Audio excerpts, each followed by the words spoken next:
अंदर जो माहौल था वो आपने पूछा, केस ही कोई नहीं है तो माहौल क्या है? केस दो नुक्तों में है कि हम वो वाहिद मुल्क हैं जिसके बारे में एक तीसरे चौथे दर्जे का ऑफिसर एक फॉरेन कंट्री का, यूएस का, ये कहता है कि वहाँ पे रिजीम चेंज करो, और रिजीम हो गई चेंज। वो कहता है कि इमरान खान वज़ीर आज़म ना रहे, और नहीं रहा इमरान खान वज़ीर आज़म। और इस बारे में कानून में लिखा हुआ है, जो ऑफिशियल सीक्रेट्स एक्ट्स में है, कि जो एग्जीक्यूटिव अथॉरिटी का चीफ है प्राइम मिनिस्टर ऑफ पाकिस्तान, उसकी ये ड्यूटी है कि अगर कोई चीज़ ऐसी हो जो पब्लिक इंटरेस्ट में हो, तो आपके इंटरेस्ट में है ना, अमेरिका की मुदाखलत नहीं होना चाहिए। मेरा भी इंटरेस्ट यही है एज पाकिस्तानी। हम कहते हैं किसी की भी मुदाखलत पाकिस्तान में नहीं होनी चाहिए, पाकिस्तान के फैसले पाकिस्तानियों को करने चाहिए। जिस तरह इलेक्शन आ रहा है 8 फरवरी को, आपने फैसला करना है, किसी बंद कमरे में फैसला कबूल नहीं करेगी कौम। तो ये बताना जुर्म है, यानी मुदाखलत करना जुर्म नहीं है, किसी ने मुदाखलत की, बताना जुर्म बन गया। इसलिए केस कोई नहीं है, ये सब इलेक्शन से पाकिस्तान तहरीक इंसाफ को और इमरान खान को रोकने के हरबे हैं। आपने देखा 2 सेंचुरीज के करीब बन गए मुकदमात, उनमें है क्या? उन मुकदमात को बनाने के बाद भी इमरान खान के माली की ज़रूरत है, इमरान खान के गार्ड की ज़रूरत है, इमरान खान के बावर्ची की ज़रूरत है, इमरान खान के चौकीदार की ज़रूरत है जो गवाहियाँ दें। और भी मुझे पता लगा है कि कुछ लोगों को तैयार किया जा रहा है जो आके इसी तरह की स्टोरियाँ बयान करने के। मैं उनको, जो आने वाले हैं और जो नहीं आने वाले, सबको मैं मिला के कहता हूँ, उन सबको, कि पाकिस्तान के लोग यहाँ से आगे गुजर गए। मैंने आज इमरान खान साहब से भी, जब सियासी गुफ्तगू का एक पोर्शन था मेरा उनका, उसमें मैंने उनको पार्टी के बारे में बताया, और मैंने कहा कि मुझे ये लगता है पहली दफ़ा कि हम सारे पीछे रह गए, कौम आगे निकल गई है। जब कौम को ये कहा जाएगा साड़ी गल हो गई है, तो कौम वोट की, अपने वोट की बेतौकीरी और तौहीन समझती है इसको। इसलिए कि किसी गल पे किसी को इक़्तिदार पाकिस्तान में मुंतकिल करने की कोई प्रोविजन आइन के अंदर मौजूद नहीं है। और फिर जिस तरीके से एक ऐसे साहब को लाया गया जो 1981 में पहली दफ़ा मुल्क के सबसे बड़े सूबे के वज़ीर आला बने थे, क्या दिया उन्होंने? 85 में वो बने थे पहले फाइनेंस मिनिस्टर, 81 में, 85 में वो बन गए वज़ीर आला, 88 में वो वज़ीर आज़म बन गए। और सिर्फ 3.5 साल इमरान खान का वक्फा छोड़ के वो वज़ीर आज़म थे। फिर उनके भाई वज़ीर आज़म बनते हैं, उनका भतीजा और दूसरे वज़ीर आज़म का बेटा वो पंजाब का वज़ीर आला होता है। वो वज़ीर आला एक दफ़ा नहीं 3 दफ़ा हो गए।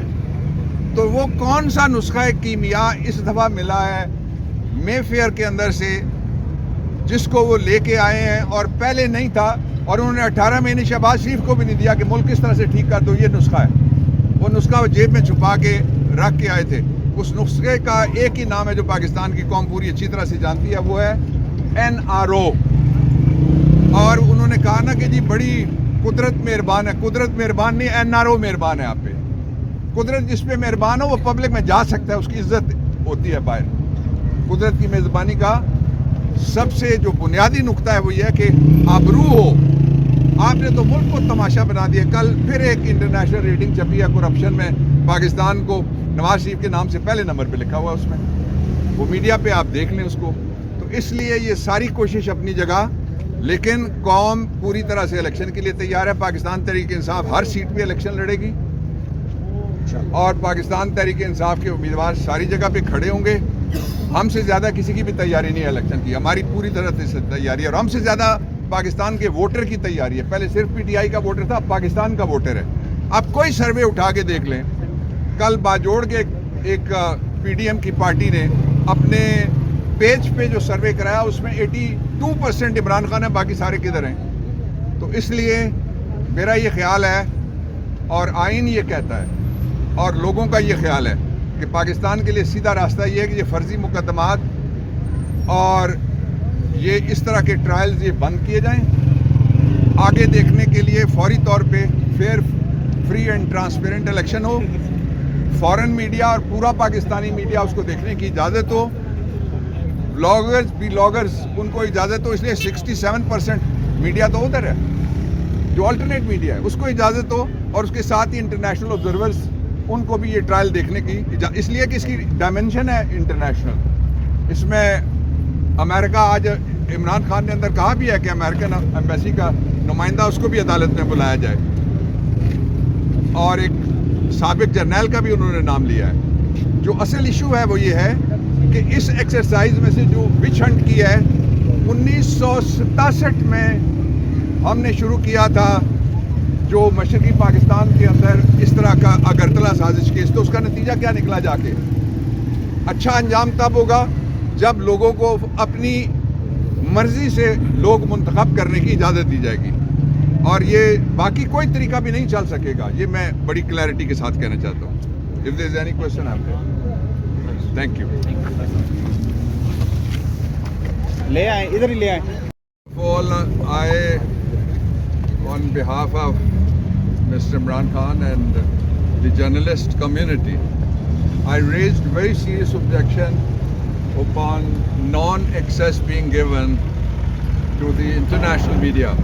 BBC Urdu was here, BBC English was here, Voice of America was here, English and Urdu both, and other international outlets of the media represented by these local Pakistani journalists or the international journalists. We objected that it's the order of the Islamabad High Court which has not been complied, and all media outlets are not treated at par.